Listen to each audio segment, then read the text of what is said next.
Friends, a very good morning. यहाँ पे बहुत ही अच्छी बातें बोली गई हैं। If it does not challenge you it will not change you. It means what? अगर ये आपको चैलेंज नहीं करता है तो ये आपको चेंज नहीं कर सकता। जी हाँ, अगर आप अपने कंफर्टेबल जोन से नहीं निकलेंगे, आप अपने कंफर्टेबिलिटी से बाहर नहीं निकलेंगे, तो आप उसी में फंसे रह जाएंगे। तो इसलिए आप अपने कंफर्टेबल जोन से बाहर निकलिए, जो आपको चैलेंज कर रहा है, और आप तभी जाके उसको सक्सेड कर पाएंगे, तभी जाके सक्सेस आपको मिल सकेगा। ये बहुत ही अच्छी बातें यहाँ पे बोली गई हैं। तो चलिए देखते हैं आज के जो भी न्यूज़ हैं, करंट अफेयर है, पीआईबी का न्यूज़ है, डाउन टू अर्थ का न्यूज़ है, सारे को मैंने कंपाइल किया हुआ है और यहाँ पे हम देखेंगे क्या सबसे पहले आता है। सबसे पहले एक आईफ्री की रिपोर्ट आती है। यहाँ पे international food policy research institute, ये इसका पूरा नाम है। तो यह जो ग्लोबल हंगर इंडेक्स को ट्रैक किया हुआ है, इसके प्रोग्रेस को, वहाँ पे ये कह रहा है कि reducing hunger eight global level and country level. तो जो ग्लोबल और कंट्री लेवल पे रिड्यूस करने की बात करी गई है, जो कि ये कैलकुलेट करता है किस जो एवरी ईयर डाटा को। तो किस किस फैक्टर को ये चेक करता है? तो अंडर नरिशमेंट, वेस्टिंग, स्टंटिंग और चाइल्ड मोर्टेलिटी। बहुत इंपॉर्टेंट ये एस्पेक्ट है, इसको बिल्कुल याद होना चाहिए आपको, और इसकी मीनिंग भी आपको पता होना चाहिए कि एक्चुअली में ये डिफरेंट क्या क्या चीज़ें हैं। तो अंडर नरिशमेंट, वेस्टिंग, स्टंटिंग और चाइल्ड मोर्टेलिटी इसके इंडिकेटर और एस्पेक्ट हैं, जो आपको जीएचआई ग्लोबल हंगर इंडेक्स को ये इंडिकेटर के रूप में इसमें यूज करता है।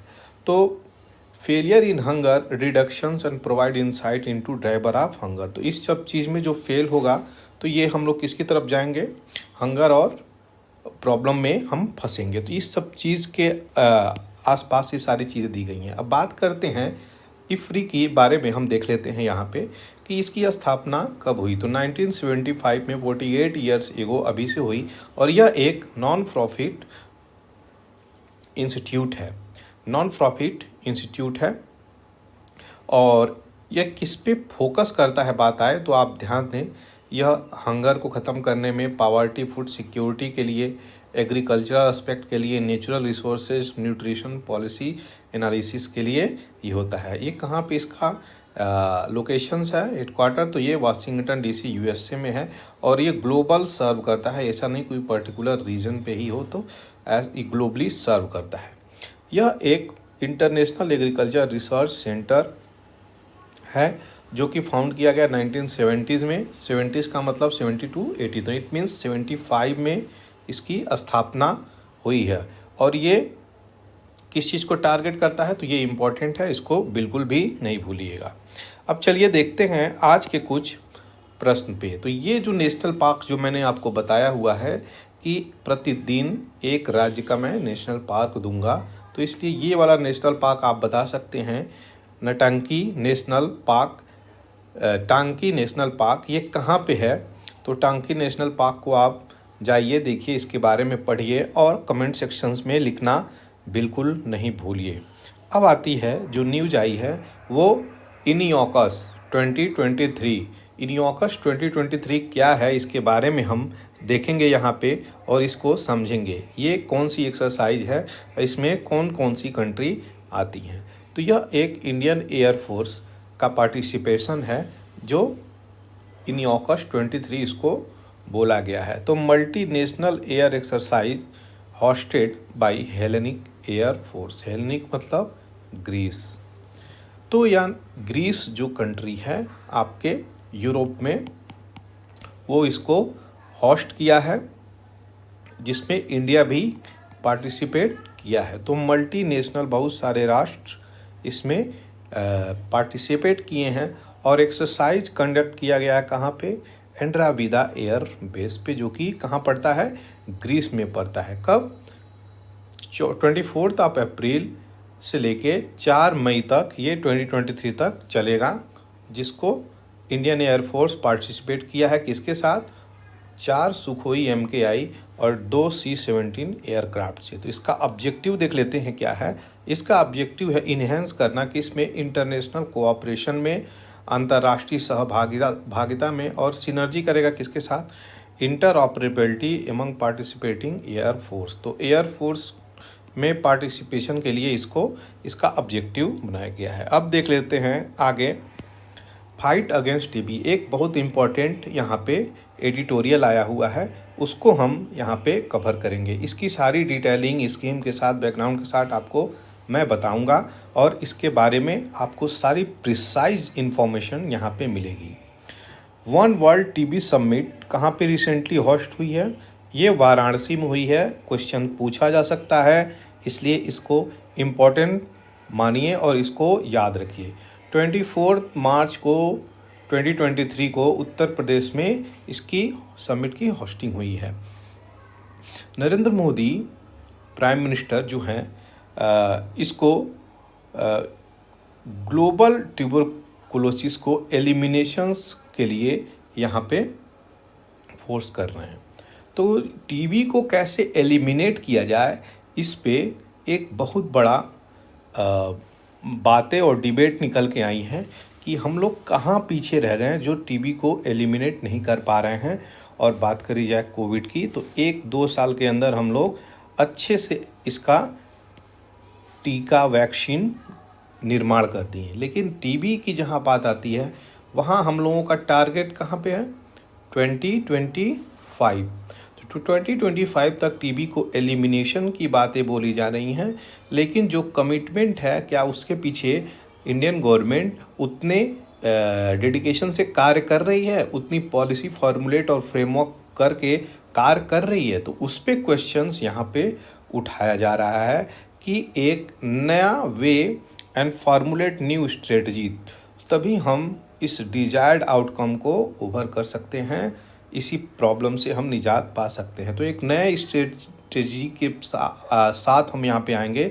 स्ट्रैटेजीज जब अच्छे होंगे, जब हमारे पॉलिसी अच्छे होंगे, तभी इम्प्लीमेंट अच्छे से हो पाएंगे। अगर उन्हीं में लूप होल होगा तो जाहिर सी बात है इम्प्लीमेंटेशन एजेंसी उसको इम्प्लीमेंट करने में भी हिचकिचाएंगी, और वो ईज और एफोर्डेबल होना चाहिए, तभी जाके जनता तक पहुँचेगी। तो जनता तक पहुँचने के जो साधन होने चाहिए वो काफ़ी एफोर्डेबल होने चाहिए और ईजीनेस होने चाहिए। India made significant progress in its effort to end TB. तो टीबी के लिए हम लोगों ने बहुत अच्छा प्रोग्रेस किया है कि इसको कैसे ख़त्म करें, लेकिन फिर भी बहुत सारी बाधाएं हैं। रिपोर्ट में ये भी बोली जा रही हैं इस एडिटोरियल में कि India's national TB elimination programme, जो कि NTEP है, और बहुत पुराना अगर नाम बोला जाए तो इसका पुराना नाम क्या है? Revise national tuberculosis control programme, RNTCP। तो इसका पुराना नाम RNTCP है, जो कि अभी India's national TB elimination programme, तो NTEP इसका नाम रख दिया गया है अभी। और ये इंट्रोड्यूस कर रहा है, बहुत सारे मेजर्स को किया हुआ है, और नोटिफाई करता है, ट्रीट करता है टीबी के केसेस को, यानी ट्रेस करता है, फिर टीबी के बीमारी को क्योर करता है विथ केस नोटिफिकेशन। और केस नोटिफिकेशन जो राइजिंग किया है 15.6 लाख 2014 टू 24 लाख इन 2020। तो केसेस बढ़े हैं 2014 से लेके 2022 में 24 लाख के आसपास केसेस हो गए हैं। एक नवल अप्रोच बताई जा रही है कि अगर आप एक नया अप्रोच लेके चलेंगे, जो कि इनका अप्रोच एडिटर साहब का क्या बोलने गए हैं कि आप इंगेजमेंट करिए किसको? प्राइवेट सेक्टर को, सोशल सपोर्ट लीजिए और इंट्रोडक्शंस कीजिए डायग्नोस्टिक टूल्स को, और न्यू ड्रग रेजिमेंट जो है वो इम्प्रूव्ड टीबी मैनेजमेंट हो, ऐसी चीज़ें लेके आएंगे। सोशल ग्रुप को भी लेके आएंगे, प्राइवेट सेक्टर को लेके आएंगे, तब जाके बहुत हद तक ये चीज़ें रुक सकेंगी। और अवेयरनेस एक इम्पॉर्टेंट बातें बोली गई हैं, और जिसके कारण अवेयर होंगे लोग तो अपने इलाज अच्छे से करा पाएंगे। ऐसी चीज़ें लेके आए। अब बात करते हैं कि इसके बावजूद भी चैलेंजेस कंटिन्यू हैं। तो रिसेंट नेशनल टीबी प्रिवेलेंस सर्वे जो हुई है अभी, वो फाउंड की है, पता लगाई है कि 64% of the people with infectious TB did not seek care. ये ट्रीटमेंट लेते ही नहीं है। 64% लोग, अभी जो नेशनल टीबी प्रिवेलेंस सर्वे हुई है उसमें 64%, बहुत बड़ा आंकड़ा है ये और इम्पॉर्टेंट भी, तो ये इतने इम्पॉर्टेंट आंकड़े हैं। 64%, 64% ऑफ द पीपल ये टीबी के लिए ट्रीटमेंट नहीं ले पा रहे हैं। और इसमें से बात करी जाए पहला अगर, तो for any infectious disease vaccine is what makes elimination possible.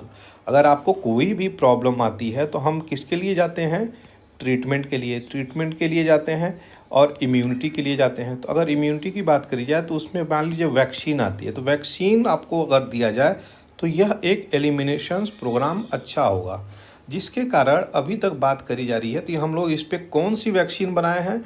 तो इस पे हम लोग बनाए हैं BCG वैक्सीन फॉर टीबी। लेकिन परंतु BCG का पूरा नाम क्या है? बैसिल कैलमेट गुरियन। तो इन साइंटिस्ट हैं जिन्होंने इसका डिस्कवरी किया है, इन्हीं के नाम पे इस वैक्सीन का नाम है। लेकिन इसमें बहुत सारी प्रॉब्लम है इस वैक्सीन में। वो क्या है कि इस वैक्सीन को हम लोग किसी एडल्ट और एडोलोसेंट को हम लोग नहीं दे सकते। ये चिल्ड्रेन के लिए है, ये बच्चों के लिए जो नवजात 1 to 4 ईयर या 5 ईयर के आसपास तक ये बच्चों को दी जाती है। यानी बचपन में ही BCG की इंजेक्शन्स बच्चों को दी जाती है, और जिसके कारण टीबी को रोका जा सकता है। अगर बचपन में नहीं हुआ, बाद में हुआ, तो फिर प्रॉब्लम ही प्रॉब्लम है। तो इसलिए बचपन में बच्चों को टीका जरूर लगवाएं BCG की, ये बहुत इम्पॉर्टेंट है। अब देख लेते हैं यहाँ पे, जो कि एक हाईएस्ट रिस्क है। अगर एडल्ट को बचपन में मान लीजिए नहीं लगा, तो ये एडोलेसेंट और एडल्ट होते हैं जो पॉपुलेशंस, तो उनको हाईएस्ट रिस्क है कि ये डेवलप हो सकता है, ये फैल सकता है टीबी। बात करी जाए कोविड-19 वैक्सीनेशन की, तो कोविड-19 वैक्सीन जो कि डेवलप किया गया 1 साल के अंदर ही। क्यों? क्योंकि इसमें सारे प्राइवेट सेक्टर, सारे के सारे सोशल एलिमेंट यहाँ पे जुड़े गए थे और बहुत तीव्र गति से इस पे इफेक्टिव काम किया गया था। तो इसी तरीके से अगर टीबी पे भी काम होता तो जाहिर सी बात है ये चीज़ें निकल के आती और इसका समाधान अब तक मिल गया होता, इसका सोल्यूशन मिल गया होता। लेकिन यहाँ पे क्या बात करी गई है? Currently over 15 TB vaccine candidate in pipeline. तो 15 जो हैं वैक्सीन कैंडिडेट अभी अपने इस दौड़ में हैं कि हम बना लेंगे, और देखते हैं कौन किस नाम से लेके आता है और कितना इफ़ेक्टिव और कितना कारगर दवा वैक्सीन निकल के आता है। तो हम इस पे क्लिनिकल ट्रायल इसका स्ट्रांगली होना चाहिए। ऐसा नहीं कि 6 फेज की जो क्लिनिकल ट्रायल होती है वह 2 ही 3 फेज में होके समाप्त हो जाता है, ऐसा बिल्कुल भी नहीं होना चाहिए। क्योंकि जो भी चीज़ें होंगी वो ग्लोबली यूज में आएंगी। तो इस चीज़ के लिए इसको देखते हुए हमें कार्य करना चाहिए। आगे बढ़ते हैं और देखते हैं सेकंड जो बातें बोली जा रही हैं कि टेस्टिंग और diagnosing TB needs to become more accessible और एफोर्डेबल। तो जितना एसेसिबल होगा, जितना एफोर्डेबल होगा, ये उतना ही अच्छी बातें होंगी इस कंट्री के लोगों के लिए, ग्लोबली जितने भी ह्यूमन बींग हैं उनके लिए। तो सजेस्टिव सिम्टम और frontline worker can test and get result within minute, ऐसी बातें बोली गई हैं। क्या कि इसके टेस्ट को, इसके रिज़ल्ट को फास्ट किया जाए और मिनिमल कॉस्ट किया जाए, इसको एफोर्डेबल बनाया जाए, एसेसिबल बनाया जाए, और पॉइंट ऑफ केयर टेस्ट, एक जगह पे सारी चीज़ें इसका केयर हो जाए, टेस्टिंग हो जाए, डायग्नोज हो जाए, ऐसी चीज़ें लेके आइए ताकि ट्रीटमेंट को और आसानी तरीके से लोगों तक पहुंचाया जाए। ऐसी चीज़ें यहाँ पे बोली गई हैं। और गेम चेंजर क्या हो सकता है कि रिड्यूसिंग डायग्नोस्टिक डिले। अगर जो डिले को हम रिड्यूस कर दें, जो भी डिले हो रही है, यह एक टीबी में मेजर प्रॉब्लम हो रही है। क्यों? कि टीबी, मान लीजिए आपको टीबी हुई तो पहले स्टेज की जो टीबी हुई वो दूसरे स्टेज में चली जाएगी, दूसरे स्टेज में डिले हुआ तो तीसरे स्टेज में चली जाएगी, तीसरे स्टेज में डिले हुआ तो हम ऊपर चले जाएंगे। तो ये टीबी की फेजेज हैं। तो इसलिए मेडिसिन का गैप अगर आप करते हैं आज के डेट में, तो ऐसा चीज़, अभी तो वैक्सीन नहीं है तो मेडिसिन पे ही आदमी डिपेंड है, और इसकी मेडिसिन में अगर आप गैप करते हैं तो ये जानलेवा है। जानलेवा से बढ़ के यहाँ पे कुछ भी नहीं है, ऐसे जान लीजिए। ये जान आपकी ले सकती है अगर आप इसको गैप करते हैं, इसके मेडिकेशन को गैप करते हैं। कारण क्या है कि अगर ये फर्स्ट स्टेज में है तो ये रेसिस्ट कर लेगा अगर दवा नहीं खाएंगे, दूसरे स्टेज में है तो इसको भी रेसिस्ट कर लेगा अगर आप दवा में गैप करते हैं। तो इसलिए गैपिंग बिल्कुल ना करिए। एमडीआर से एक्सडीआर टीबी तुरंत बन जाएगा, एक्सटेंडेड टीबी ये बन जाता है, जिसके कारण इसकी जो डोजेज हैं बहुत बढ़ा के देनी पड़ती हैं, डोजेज को बहुत बढ़ा के देनी पड़ती हैं और दिक्कतें आ जाती हैं। तो रिड्यूस करिए डायग्नोस्टिक डिले में। डायग्नोस्टिक डिले में अगर आप डिले करेंगे तो क्या हो जाएगा, इससे जाके टीबी को बहुत हद तक हम लोग कंट्रोल कर पाएंगे। एक और इम्पॉर्टेंट बात करी गई है कि जो भी डायग्नोस इक्विपमेंट हो वो हैंड हेल्ड करिए, और दूर दराज क्षेत्रों में हम लोग हैंड हेल्ड कर सकते हैं। एक हाथ में रख के डिजिटल एक्सरे मशीन हो सकती है, ये जो आर्टिफिशियल इंटेलिजेंस के साथ आ रही है सॉफ्टवेयर बेस, और एक ही हाथ में हम लोग एक्सरे मशीन को ले सकते हैं। ऐसी ऐसी टेक्नोलॉजी भी आ गई हैं, जिसके कारण हम लोग विलेज एरिया, अर्बन सेटलमेंट के दूर दराज क्षेत्रों में हम लोग जा सकते हैं, और ये जो नंबर हाई रिस्क इंडिविजुअल है इसको सेफली हम लोग कम कर सकते हैं। तो ये इम्पॉर्टेंट चीज़ें हैं, और इस चीज़ का इस्तेमाल करके, टेक्नोलॉजी का इस्तेमाल करके हम बहुत हद तक इसको रिड्यूस कर सकते हैं। मोर इफ़ेक्टिव रेजिमेंट्स की बात करी गई है। जो दवा की कोर्स होती है वह also deep into our armoury to repurpose existing drug for TB. तो ये जो बातें बोल रहे हैं, शॉर्टर, सेफर और मोर इफ़ेक्टिव रेजिमेंट बनाइए, जो कोर्स बनाइए, और जो एग्जिट करता है अभी 1 HP regiment for latent TB, और इन्फेक्शन 4 मंथ रेजिमेंट फॉर एसपीजेडियम। ये ऐसी ऐसी चीज़ें हैं कि 1 महीने, 3 महीने, 4 महीने, 6 महीने ऐसे करके इनकी रेजिमेन है, मतलब कोर्स हैं। तो ऐसे दवाओं के कोर्स हैं, 6 मंथ का है, BPALM। तो ये ऐसी चीज़ें हैं जो ड्रग रेसिस्टेंट हैं। मैं पहले ही यहाँ पे बताया कि पहला वाला अगर रेसिस्ट करेगा तो फिर दूसरा डोज हाई डोज देना पड़ेगा, ये वाला रेसिस्ट करेगा फिर उससे हाई डोज। तो यही चीज़ें हैं यहाँ पे। और एक रेगुलेटरी पॉलिसी फ्रेमवर्क बनाइए जिसके कारण अच्छे से ये चीज़ें चलें और लोगों तक पहुंच बनाए, तभी ये जो लिटिल डिले हो रहा है इससे हम लोग उभर सकते हैं और लोगों को ट्रीटमेंट और डायग्नोसिस मिल सकती है। अदरवाइज़ प्रॉब्लम हो जाएगी। सबसे बड़ी बात है क्लिनिकल रिसर्च कराइए पूरे कंट्री में, और क्लिनिकल रिसर्च होगी अच्छे से क्वालिटी, तभी जाके पोटेंशियल जो गवर्नमेंट की होगी या गवर्नमेंट की अच्छी नीयत होनी चाहिए, तभी जाके ये चीज़ें इम्प्लीमेंट हो पाएंगी और दूर दराज विलेज और अर्बन सेटलमेंट तक ये चीज़ें पहुंचेंगी, जिसके कारण लोगों को फ़ायदा मिलेगा। अब देख लेते हैं G20 की रिसेंटली जो प्रेसिडेंसी इंडिया ने पाई है, उसमें एक हिस्टोरिकल अपॉर्चुनिटी बिल्ड कर सकता है कि ये ग्लोबल हेल्थ आर्किटेक्ट करके कि हम लोग इक्विटेबल एसेस फॉर ऑल ये हेल्थ में किए हुए हैं, और इसको अचीव करके हम लोग यहाँ पे अपना ग्लोबल पावर और बढ़ा सकते हैं। जिसके कारण यहाँ पे एडिटर साहब ये बोल रहे हैं कि इस अपॉर्चुनिटी को हमको एक काल के रूप में लेना चाहिए और डेवलप करना चाहिए, ट्रांसफॉर्मेशनल टूल्स डेवलप करना चाहिए और अप्रोच को में बदलाव लाना चाहिए, तभी हम इस चीज़ को पा सकते हैं। और TB should know longer be the leading infectious disease killer globally, और टीबी को आज के 21st सेंचुरी में यह एक इन्फेक्शियस डिजीज़ के रूप में सर्वाइव करने देना नहीं चाहिए। यह ह्यूमन के खिलाफ है। यह ग्लोबली इस पे जो कैंपेन चला है उसके सहायता से, और आप अपने इनोवेशन और टेक्नोलॉजी के सहायता से, रिसर्च के सहायता से जो हम वैक्सीन बनाएंगे उसको इफ़ेक्टिवली क्लिनिकल ट्रायल के साथ बना के लेके आएँ, जिसके कारण लोगों को अच्छे से ट्रीटमेंट मिल सके। अब देखते हैं लास्ट में गवर्नमेंट की स्कीम कुछ मैंने लगा दी है यहाँ पे। India had TB control programme since 1962। 1962 से ही भारत के पास टीबी कंट्रोल प्रोग्राम है, लेकिन it has reorganise itself in 2 times. 2 बार इसको रीऑर्गेनाइज्ड किया गया है। पहला क्या है, revised national tuberculosis control programme RNTCP 1997 में, और उसके बाद क्या आया है, national tuberculosis elimination programme in 2020। तो 2020 में NTEP आ गया है। तो एक और प्रोग्राम है direct benefit transfer scheme Nikshay पोषण योजना के तहत। तो निक्षय पोषण योजना किससे है, ये DBT से है। इसमें कितने पैसे भेजे जाते हैं, तो 500 for each month of treatment and up to ₹1000 as an advance. तो एडवांस में 1000 और 500 ईच मंथ यहाँ पे दिया जाता है। It is left to the description of each state.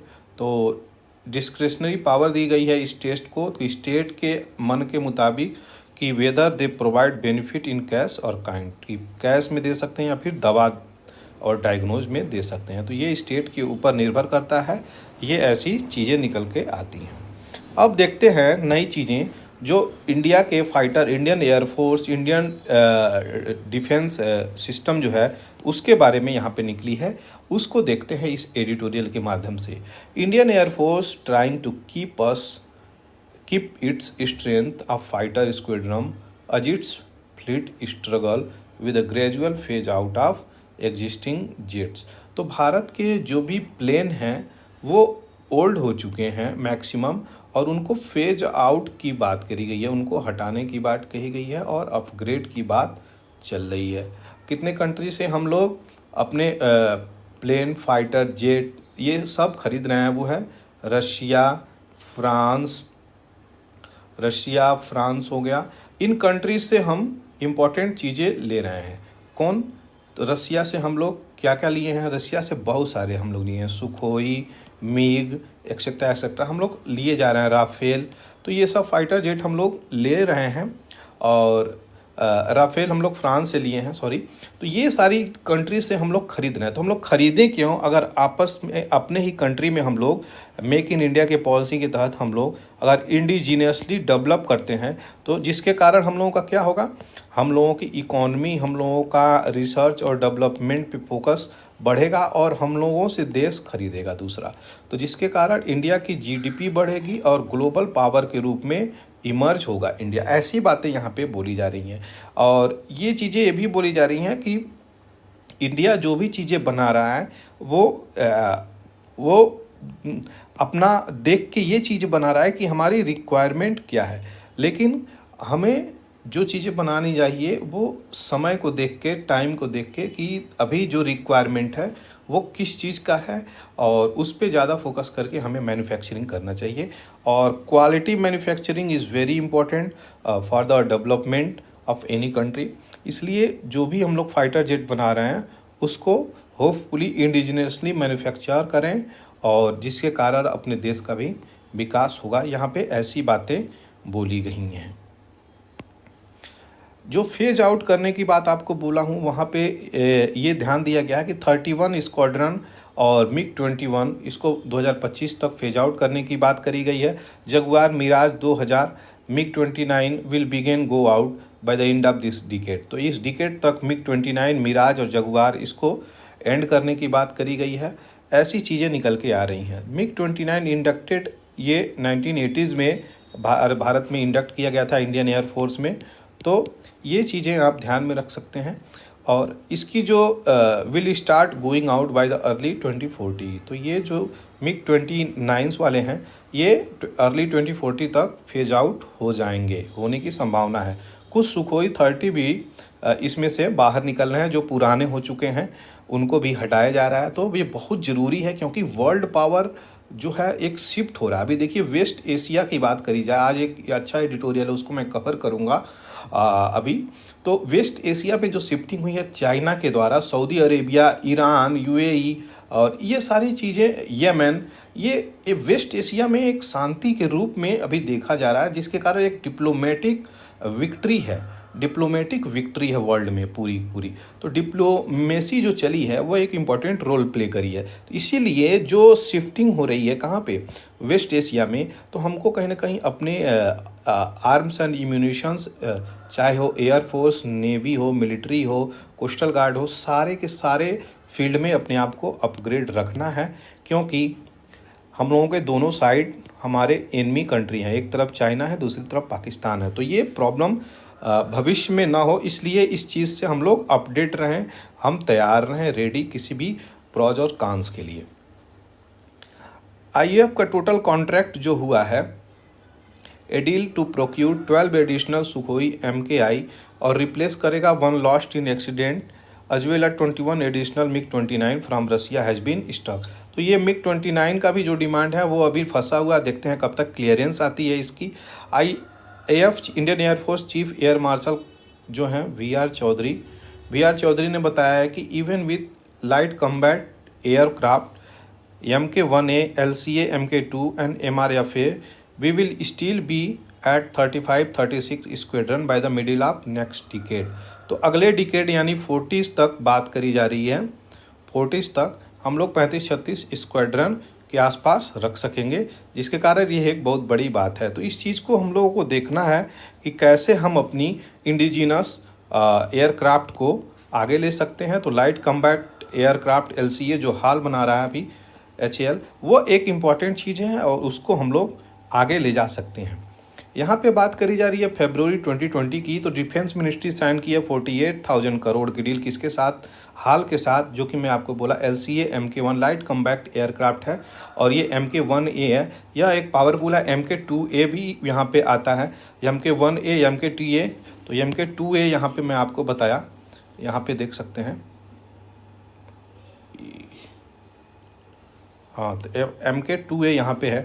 ये चीज़ें इम्पॉर्टेंट है और ये उससे पावरफुल है, MK1A से पावरफुल है MK2, इसलिए यहाँ पे डील चल रही है। और हाल जो है, हाल के ऑफिशियल्स ने ये बात बोला है कि प्रोजेक्ट जो है ट्रैक पे है और डिलीवरी होगी 2024 तक। 2024 के बाद से जो डिलीवरी होगी 16 एयरक्राफ्ट पर ईयर हम सरकार को देंगे, डिफेंस मिनिस्ट्री को देंगे।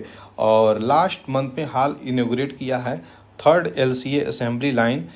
We need to now bring to ramp up productions rate. तो प्रोडक्शंस रेट को बढ़ाने की बात किया है हाल ने, जिसके कारण ये भारत को बहुत ज़्यादा फ़ायदा होगा। तो larger LCA MK2 which received sanction from the cabinet committee on security in September 2022, 9,000 crore के आसपास इसकी डीलिंग हुई है और एक्सपेक्ट किया जा रहा है to be ready for productions. 2027 तक इसका प्रोडक्शन शुरू कर दिया जाएगा। तो ये ऐसी इंपॉर्टेंट चीज़ है, इंडिया के एयरफोर्स को स्ट्रॉन्ग बनाएगी। हमारी देश की आर्मी अगर स्ट्रॉन्ग बनेगी तो जाहिर सी बात है देश स्ट्रॉन्ग बनेगा। किसी भी देश की आर्मी स्ट्रॉन्ग है तो देश स्ट्रॉन्ग बनेगा ही बनेगा। ऐसी चीज़ें हैं। अब देखते हैं नई जो चीज़ें आ रही हैं, बहुत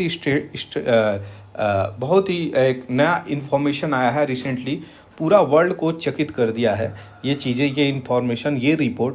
तो रिपोर्ट आया है नंबर गेम। आज के एडिटोरियल में नंबर गेम, द हिंदू में नंबर गेम से लिखा है, तो नंबर के ऊपर ही है। तो क्या है ये, हम लोग इकोनॉमिक अपॉर्चुनिटी क्रिएट कर रहे हैं, रीप इंडिया डेमोग्राफिक डिविडेंड।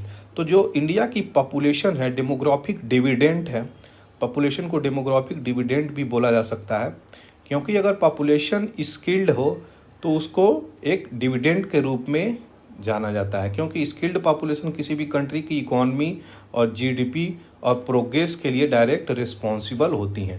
तो इसलिए स्किल्ड लोगों को हम बनाने के पीछे भी फोकस करना चाहिए, ताकि एक इकोनॉमिक अपॉर्चुनिटी सदैव मिलती रहे।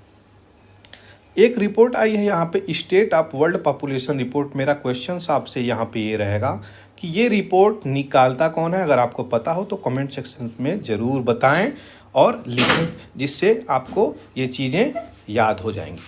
अब देखते हैं नई चीज़ें कि authoritative analysis by the UN। तो यहाँ पे UN जो है इसका एक एनालिसिस किया है, किसके आंकड़े पे, जो भी हम अपना उचित ऑफिशियल आंकड़ा दिए हैं इनको, उसके आधार पे ये बर्थ, मॉर्टेलिटी, माइग्रेशन, इनके आधार पे ये आंकड़ा निकाली हैं कि मिड 2023 तक हम लोग, इस साल के 20 तक 2023 के, हम लोग वर्ल्ड के सबसे पॉपुलस कंट्री हो जाएंगे। तो ये इस रिपोर्ट में आया है, state of world population report.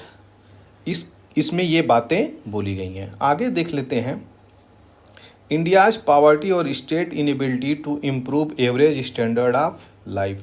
तो यह एक इंडिया की पॉवर्टी और एक स्टैंडर्ड ऑफ लाइफ, ये भी इम्पैक्ट करेगा, क्योंकि अगर इंडिया की पॉपुलेशन वर्ल्ड में सबसे ज़्यादा हो रही है तो कहीं ना कहीं हम अपने लोगों को स्किल बनाने की ज़रूरत है, हम लोगों को एजुकेट करने की ज़रूरत है, हेल्थ इंफ्रा को देखने की ज़रूरत है, इस और पॉलिसी फ्रेमवर्क की ज़रूरत है, जिसके कारण हम लोग पॉपुलेशंस को कंट्रोल में कर सकें और अपने पॉपुलेशंस को स्किल्ड कर सकें। तो अगर अपनी पॉपुलेशन स्किल्ड रहेगी तो ये प्रॉब्लम नहीं होगा।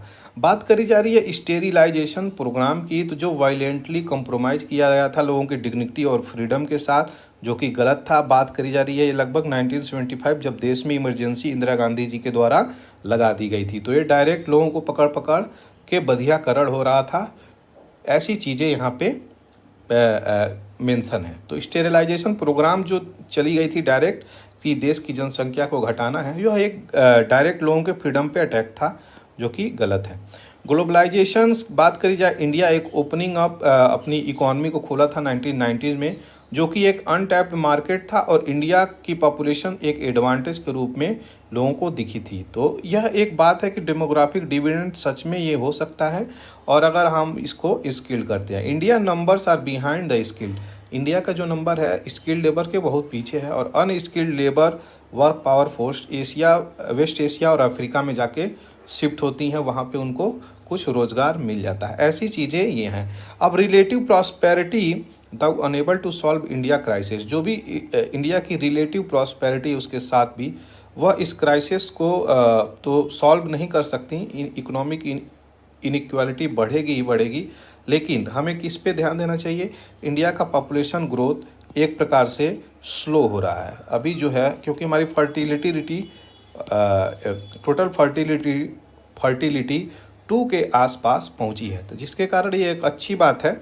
और यहाँ पे 2.1 बताया गया फर्टिलिटी, वर्ल्ड की फर्टिलिटी जो है वो कहीं बढ़ रही है, तो हमारी जो है 2 के आसपास आ रही है। तो एक ओपिनियन रिगार्डिंग पॉपुलेशन है स्वंग फ्रॉम डिसएडवांटेज, तो डिसएडवांटेज से एडवांटेज की तरफ हमें जाना है, और इस चीज़ को हम लोग आगे ले जा सकते हैं, तभी हमारी पॉपुलेशंस कंट्रोल में आ सकती है। और हर स्टेट को पॉपुलेशंस के पीछे एक फ्रेमवर्क पॉलिसी तैयार करना चाहिए, जिससे हमारी पॉपुलेशंस स्किल भी हो और हमारी पॉपुलेशंस कंट्रोल भी हो, हमारी पॉपुलेशंस एजुकेट भी हो। तो ये इम्पॉर्टेंट एस्पेक्ट है, इसमें कमी बिल्कुल नहीं होनी चाहिए। बात करी जा रही है परमानेंट माइग्रेशंस की, तो 16 लाख के आसपास लोग अब भारत के सिटीजनशिप को छोड़ चुके हैं और वो परमानेंट माइग्रेट हो चुके हैं 2022 तक बात करी जाए। ऐसी चीज़ें निकल के आ रही हैं, जो कि एक नंबर बहुत बड़ा नंबर है। तो नेचुरली अगर डिस्कलरेटिंग कर रही है पॉपुलेशन, तो ये एक लिमिटेड एडवांटेज है, इसलिए इसको एक्सेलरेट करिए, नेचुरली नहीं, इसको पॉलिसी फ्रेमवर्क बना के आप इसमें हाथ डाल सकते हैं। और इसमें हाथ डाल रहे हैं तो इसमें किस रूप से हमें डेमोक्रेटिक सिस्टम से इसको फॉलो करना चाहिए, और भारत की संप्रभुता और डेमोक्रेटिक सिस्टम को देखते हुए इस चीज़ को हमें आगे बढ़ाना चाहिए। अब देख लेते हैं जो नेक्स्ट एडिटोरियल है, वो बहुत इम्पॉर्टेंट है, जो बीजिंग का एकॉर्ड हुआ है उसके बारे में हम लोग देखेंगे। तो बीजिंग का एकॉर्ड कुछ महीने पहले हुआ है, किसके किसके बीच? ईरान, सऊदी अरेबिया के बीच में। और इनके जो रीजनल लैंडस्केप हैं, ये विटनेस क्या कर रहे हैं अभी कि नॉट वार, हम युद्ध नहीं करेंगे और डेथ एंड डिस्ट्रक्शन नहीं करेंगे, but minister and diplomat dashing from one capital to another discuss initiative promote political economic cooperation. तो इन दोनों लोगों के डिप्लोमेट एक दूसरे कंट्री में जाके क्या कर रहे हैं? अपने अपने व्यूज़ और आइडिया शेयर कर रहे हैं, जहां पे इकोनॉमिक कोऑपरेशन और पॉलिटिकल स्टेबिलिटी की बात बोली जा रही है। अब देख लेते हैं foreign minister of Iran and Saudi Arabia, ये लोग बीजिंग में मीटिंग किए हैं। कहाँ पे? क्वेश्चन पूछ सकता है, ये याद रखिएगा। फॉरेन मिनिस्टर ऑफ ईरान और सऊदी अरेबिया बीजिंग में गए थे, वहाँ पे बातें चली हैं कि हम ओपनिंग करेंगे एम्बेसी का और डायरेक्ट फ़्लाइट चलाएंगे, फैसिलिटेट करेंगे इशू और वीज़ा को। तो इशू वीज़ा जो एक कंट्री आपस में एक दूसरे का चेहरा नहीं देख सकती हैं। अगर ईरान की बात करें तो ईरान, और सऊदी अरेबिया की बात करें तो सऊदी अरेबिया सुन्नी है और ये लोग शिया हैं, ईरान के लोग। तो शिया और सुन्नी में बहुत लड़ाइयाँ होती हैं, एक एंशियंट टाइम से इनका हिस्ट्री है। और यहाँ पे बात करी जाए तो दोनों कंट्री को चाइना ने पास में लेके आ गया है, जिसके कारण एक वेस्ट एशिया का जो बात करी जा रही है, तो वेस्ट एशिया में स्टेबिलिटी कहीं ना कहीं देखने को मिल रही है, और वार पीस और ये शांति की एक लहर दिख रही है। किसके द्वारा? एक डिप्लोमेट जो वहाँ पे हैं लोग, तो डिप्लोमेसी की यहाँ पे विक्ट्री बोली जा रही है। और कहीं ना कहीं जो यूएसए है उसको इंडिपेंडेंटली उसके बातों को नेग्लेक्ट किया जा रहा है, और चाइना की यहाँ पे विक्ट्री मानी जा रही है। चाइना का यहाँ पे पावर बढ़ता हुआ माना जा रहा है। देखते हैं आगे क्या होता है अब, और कैसी निकल के आती है सिचुएशंस, वो तो समय ही बताएगा, क्योंकि ये डिप्लोमेसी लेवल पे बातें हुई हैं और पॉलिटिकल लेवल पे जो बातें चलेंगी वो देखते हैं कहाँ तक इस चीज़ को कंटिन्यू कर सकते हैं। तो सऊदी और ओमानी डिप्लोमेट्स हैव बीन सना, ये लोग सना में डिस्कस कर रहे हैं, सऊदी और ओमानी। तो ये लोग भी अपना ओमान वगैरह भी, और यमन में ये लोग in terms of cease fire in Yemen, तो सऊदी यमन और ये लोग अपने आप में एक बहुत हद से हौती कम्युनिटी को लेके, हौती कम्युनिटी विद्रोह कर रही थी और सऊदी गवर्नमेंट जो है इन पे अपना अटैक कर रही थी। तो सीज फायर वहाँ भी हो गया है। सीरियन प्रेसिडेंट बशर अल असद आइसोलेट किए हैं एक डिकेट से अपने आप को, जो वेलकम कर रहे हैं किसको, ओमान और यूएई को भी वेलकम कर रहे हैं। तो यहाँ पे क्या हुआ है अचानक, वही सबसे इम्पॉर्टेंट चीज़ें हैं। और चाइना ने देखते हैं कितने हद तक आगे इस चीज़ को लेके जा सकता है और इन लोगों को पीसफुल एग्जिस्ट करा सकता है। ऐसी चीज़ें निकल के आई हैं। तो अर्ली अगर बात किया जाए टेस्ट की, तो सीज फायर और रिलीजियस सऊदी अरेबिया और ईरान के बीच में जो एकॉर्ड हुआ है, वहाँ पे यमन में शांति की बात करी जा रही है और फाइनलाइज की गई है between Saudi and हौती cease fire. तो सीज फायर यहाँ पे होगी और लोग एक दूसरे के लिए यहाँ पे अटैक नहीं होगा, बैटल नहीं होगा यहाँ पे, और वार नहीं होगा, ऐसी बातें निकल के आई है। तो यह डिप्लोमेसी की जीत है और वेस्ट एशिया में जो फॉरेन पॉलिसी है उसको इंडिपेंडेंटली अमेरिकन विशेष के अनुसार ही चलाने की बात करी जा रही है। एकोमोडेशन ऑफ सीरिया, अर्थक्वेक और तुर्की और सीरिया में रिसेंटली जो अर्थक्वेक आए हैं फरवरी में, वो एक प्रकार से उसको तोड़ के रख दिए थे। वर्ल्ड पावर पूरी जुट गई थी इसकी मदद करने के लिए। तो तुर्की में तो बहुत ही ज़्यादा कैजुअलिटीज़ आई थी और सीरिया में भी आई थी लेकिन कुछ कम आई थी, और इसके कारण यहाँ पे डिप्लोमेट इंगेजमेंट दमास्कस में हुई थी। और यहाँ पे असद विजिट करेंगे रसिया में और यूएई में, सिग्नल करेंगे end of Syria political isolation for 10 years. तो यहाँ पे डिक्लेयर करेंगे असद और देखते हैं आगे क्या होगा। और in Abu Dhabi UAE president Sheikh Mohammed bin Zayed Al Nahyan welcome करेंगे किसका, असद का, by saying that it was time for Syria to return to the Arab fold. तो देखते हैं ये ऐसी जो बातें निकल के आ रही हैं, time for Syria to return to Arab fold. अब देखते हैं आगे क्या निकल के आता है। एक इमर्ज किया है नया ऑर्डर रीजनल, वो क्या है कि यूएस प्रेसिडेंट बराक ओबामा 2016 में इंटरव्यू करते हैं किसके साथ, अटलांटिक मैगजीन के साथ, और अर्ज करते हैं सऊदी अरेबिया ईरान को कि आप लोग एक इफ़ेक्टिव वे शेयर करिए नेबरहुड में और इंस्टीट्यूट में और कोल्ड पीस लाइए। तो आप लोग आपस में लड़िए नहीं, पीस लाइए। लेकिन वही चीज़ यहाँ पे Saudi Arabia has become a dialogue partner of the Shanghai cooperation organisation and want to become membership of BRICS. तो सऊदी अरेबिया जो ब्रिक का मेंबर बनना चाहता है और एससीओ की मीटिंग भारत में होने वाली है जो, उसमें भी वो अटेंड करेगा। तो देखते हैं ब्रिक का ये मेंबर बन पाता है कि नहीं आगे, जो कि बहुत ही इंपॉर्टेंट हो जाएगा। अगर सऊदी ब्रिक का मेंबर बनता है तो कहीं ना कहीं एक अलग पावर अलग तरीके से बैलेंस होके उभर के आएगी। और ब्रिक का मेंबर का पावर ये कब बनता है वो भी एक देखने वाली बातें हैं, किस सिचुएशंस में, किस जियोपॉलिटिक्स को क्षेत्र में रख के ये चीज़ें कार्य होती हैं। अब देखते हैं आगे क्या क्या होता है। Saudi Arab Russia remain solid partner in the OPEC. दोनों रसिया और सऊदी अरेबिया ओपेक प्लस में एक पार्टनर स्ट्रांगली हैं। और ये लोग, ईरान ऑलरेडी है substantial defence energy economic logistic connectivity tie with the Russia और चाइना। इन दोनों कंट्री के साथ ईरान की एक अच्छा टाई अप है इन क्षेत्रों में, डिफेंस में, एनर्जी में, इकोनॉमिक में। और जो बेल्ट ऑन रोड इनिशिएटिव है वो चाइना का, वो इसमें एक ईरान अहम रोल प्ले कर सकता है, सेंट्रल प्लेस प्ले कर सकता है।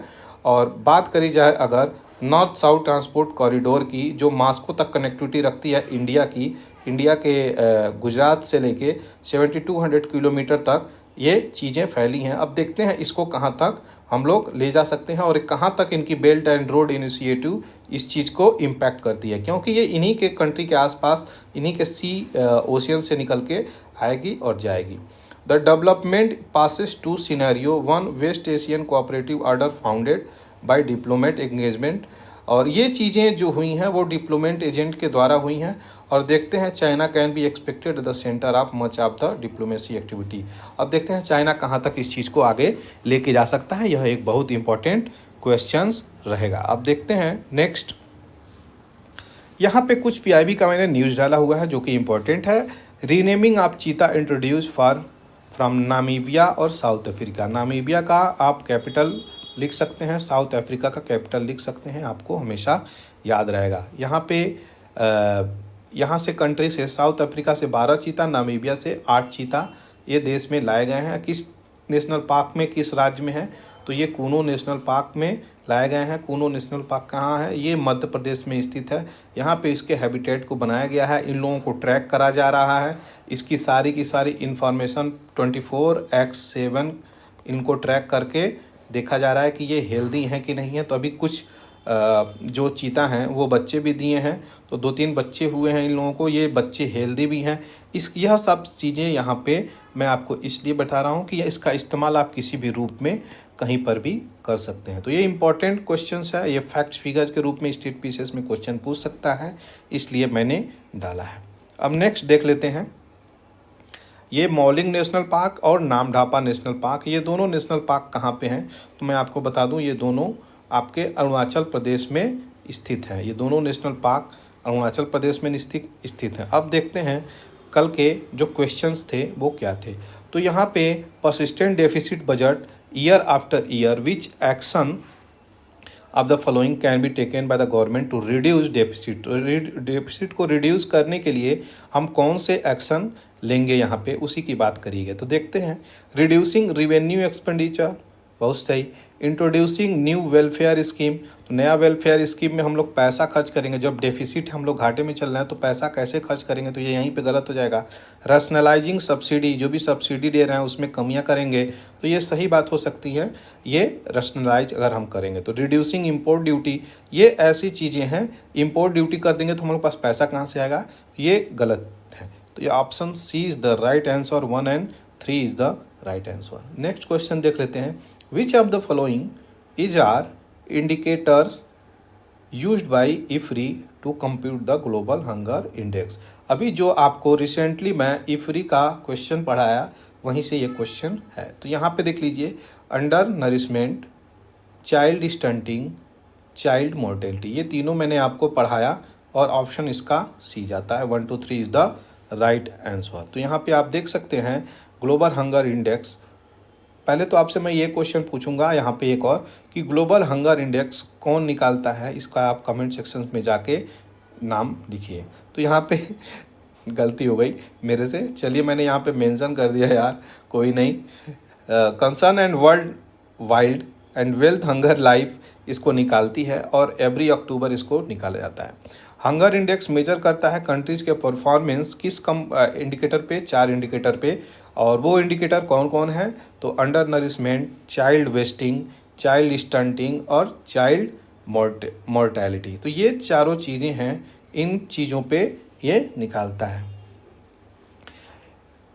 यूरोपियन यूनियन और इंडिया एविएशन की समिट हुई है, ये समिट हुई है आपके न्यू दिल्ली में, और इस समिट में फोकस क्या किया गया है कि इंडिया यूरोपियन का ट्रांसपोर्ट रिलेशंस और mutual shared challenge opportunity 2 region में ये अच्छे से हो सके, और कोविड रिकवरी के बाद एयर ट्रैफिक इंक्रीज किया जा सके सस्टेनेबली, और मेंटेन करेगी किस चीज़ को, कि ट्रांसपोर्टर में सेफ्टी हो, डेवलपमेंट हो, अनमैन्ड एयरक्राफ्ट सिस्टम की भी बात करी गई है। तो यहाँ हम भारत के सिविल एविएशन मिनिस्टर कौन हैं और स्टील के भी मिनिस्टर हैं, तो ज्योतिरादित्य सिंधिया जी एड्रेस किए हैं इस समिट को, कैसे, वर्चुअली। तो India and European Union shared strong historical relation with the continue to grow today. ये सारी चीज़ें निकल के आई हैं। इंडिया यूरोपियन एविएशन समिट कहाँ पे हुई है, बहुत इंपॉर्टेंट है, भूलिएगा बिल्कुल भी नहीं। आज का जो प्रश्न है वो आपके सामने ये है, और इम्पॉर्टेंट प्रश्न है, उसको देख लेते हैं। Governor of Reserve Bank of India is appointed by the central government. पहला स्टेटमेंट, अच्छा, गवर्नर को सेंट्रल गवर्नमेंट के द्वारा अपॉइंट किया जाता है। दूसरा जो है, certain provision in the Constitution of India give the central government right to issue direction to the RBI in public interest. अच्छा, ये भी चीज़ें देख लेते हैं। Governor of RBI draw his power from the RBI act. कौन सा statement सही है, स्टेटमेंट 1, 1 और 2, स्टेटमेंट 2, 2 और 3, स्टेटमेंट 3, 1 और 3, स्टेटमेंट 4, 1, 2 और 3। तो इसमें से कौन सा सही है, कमेंट सेक्शंस में आप ज़रूर बताएं। और नेक्स्ट क्वेश्चन है, which among the following steps is most likely to be taken at the time of economic recession. तो इकोनॉमिक रिसेशंस में गवर्नमेंट क्या करेगी उस पर हमें ध्यान देना है। यह इकोनॉमिक से क्वेश्चंस है। पहला जो है, cut in tax rate accompanied by increase in interest rate. B जो है, increase in expenditure on public project. C जो है, increase in tax rate accompanied by reduction of interest rate. D जो है, reduction of expenditure on public project. तो ये चारों में से कौन सा सही है आप कमेंट सेक्शन में ज़रूर बताएं, ताकि आपको लंबे समय तक क्वेश्चन की प्रैक्टिस हो सके। नरोदा विलेज मसाकर केस एक चीज़ आया है यहाँ पे। तो नरोदा विलेज अभी इम्पॉर्टेंट है और यह एक मसाकर हुआ था 2002 में, और इस पे अभी स्पेशल ट्रायल कोर्ट हुआ है। स्पेशल ट्रायल कोर्ट बनाई गई थी, जिसके कारण थर्सडे को एक्विट किया गया था 67 एक्यूज्ड को। तो 67 एक्यूज को यहाँ पे एक्विट कर दिया गया था, छोड़ दिया गया है।